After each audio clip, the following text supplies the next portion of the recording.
Right now এটা হচ্ছে ভিভোর সবচেয়ে হাইপ তোলা স্মার্টফোন ভিভো V70 এলিট। এই ফোনটা জাস্ট অনলি লুকসের জন্য খুব বেশি হাইপ না, স্পেক্সের জন্য অনেকটা হাইপ। অ্যাকচুয়ালি কি কি অফার করছে সেটাই জানবো আজকের ভিডিওতে। শুরুতে ফোনটা ডিজাইনের কথা বললে damn, this phone really looks gorgeous.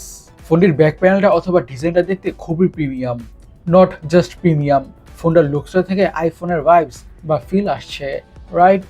ফোনটির ব্যাক প্যানেলে থাকছে কাইন্ড অফ ডুয়াল টোন টাইপের ফিনিশ, যার কারণে ফোনটার প্রিমিয়ামনেস আরও বেশি বেড়ে গিয়েছে। আর বিশেষ করে ফোনটার এই কালার ভেরিয়েন্টটা খুব বেশি জোস লাগছে, নট জাস্ট জোস, মারাত্মক লাগছে। যারা খুবই রেয়ার টাইপের স্মার্টফোনের ডিজাইন লাইক করেন বা কালার্স লাইক করেন তাদের জন্য স্মার্টফোনটা বেস্ট হতে যাচ্ছে। এখন ফোনটার ডিসপ্লেটাকে নিয়ে কথা বলা যাক। ডিসপ্লেটা হচ্ছে 6.59 ইঞ্চের অ্যামোলেড ডিসপ্লে উইথ 120 হার্জের রিফ্রেশ রেট, আরও থাকছে 1 বিলিয়ন কালারের সাপোর্ট, HDR10+এর সাপোর্ট এবং 5000 নিটসের পিক বা ম্যাক্স ব্রাইটনেস। এই প্যানেলটা H2H সিমিট্রিকার ভিজুয়ালস হওয়ার কারণে যে কোনো ধরনের content, YouTube videos, movies, series, you name it, anything watch করে বা দেখে ক্রেজিভাবে এনজয় করা যাবে। আর 120 হার্জের রিফ্রেশ রেট থাকার কারণে স্ক্রোলিং করে, ব্রাউজিং করে বা গেমিং করে যে কোনো ধরনের টাস্কই পারফর্ম করে ক্রেজি লেভেলের স্মুথনেসের ফিল তো পাওয়া যাবেই।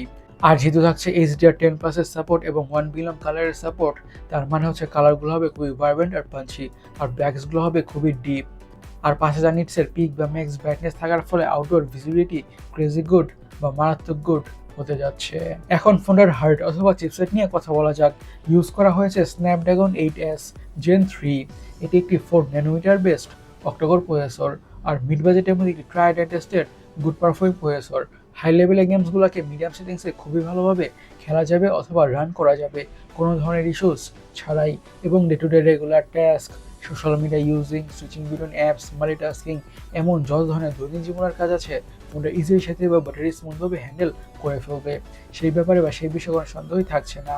আর ইন জেনারেলি আপার রেঞ্জের মধ্যে ভিভোর স্মার্টফোনগুলোর পারফরমেন্স থেকে একেবারে ডিসঅ্যাপয়েন্টেড হতে হয় না। তার মানে হচ্ছে এই ফোনটার পারফরমেন্স থেকেও ডিসঅ্যাপয়েন্টেড হতে হবে না।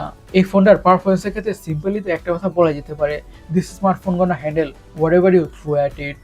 ফোনটার র্যাম এবং স্টোরেজ ভেরিয়েন্সের কথা বলে থাকছে 8GB RAM, 256GB storage, 12GB RAM, 256GB storage, 12GB RAM, 512GB storage.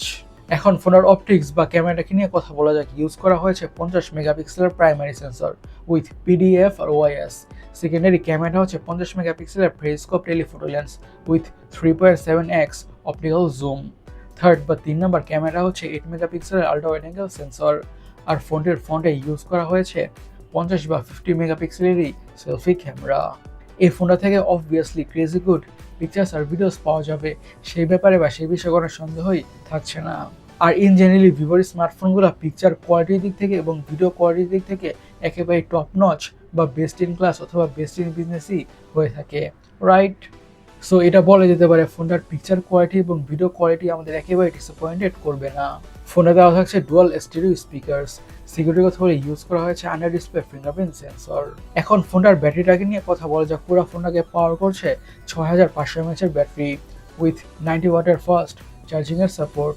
এই 6500 mAh ব্যাটারিতে খুব ইজিলি 1 থেকে 1.5 দিনের ব্যাটারি ব্যাকআপ তো পাওয়া যাবেই, আর সাথে প্রোভাইড করা 90 ওয়াটের চার্জার দিয়ে ফোনটা ক্রেজি ফাস্ট ফুল চার্জ হয়ে যাবে। ফোনটার কালার ভেরিয়েন্সের কথা বলে এসব কালার ভেরিয়েন্টে পাওয়া যাবে। গাইস, আপনাদের কাছে ভিভো V70 এলিট স্মার্টফোনটি কেমন লেগেছে অবশ্যই আমাদের কমেন্ট সেকশনে কমেন্ট করে জানাবেন। আর আমাদের আজকের ভিডিওটা এই পর্যন্তই।